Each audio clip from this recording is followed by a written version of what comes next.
Okay guys, hari ni aku nak test gunakan monocular 40x60 ni. Dan teleskop ni agak power juga, dia capable untuk buat 40 kali magnifying. Kalau korang boleh tengok, dia punya gelas dia pun agak besar guys. So memang nice. So kita test, tengok dulu.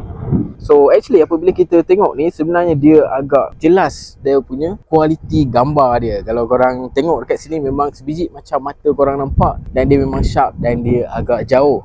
Dan yang bestnya, benda ni dia datang dengan ni, clip untuk smartphone kita. So jom kita test guna dekat smartphone. Okay, disebabkan benda ni panjang, so aku kena attach dia dekat tripod supaya visual yang kita dapat nanti tak adalah gegar-gegar sangat.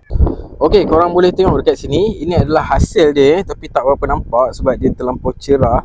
Dan ini kalau korang nak tengok tu, itu tu benda yang kecil tu, nampak yang kat tengah tu. So kita nampak penuh dekat sini.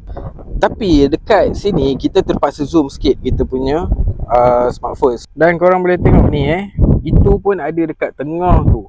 Tengok saya zoom jauh guys. Nampak tu yang kuning tu. Tapi dekat sini korang tengok, nampak seketul-seketul babe. Alright, so korang dah tengok kualiti dia kan. Of course kualiti dia apabila masuk ke kamera phone, dia tak se-power ataupun tak clear bila kita tengok dengan mata. Sebab apa, dengan kamera phone kita terpaksa zoom sikit supaya kita dapat buang yang colour hitam tu kan. Sebab benda ni kecil kan. So dia ada cover warna hitam kat situ.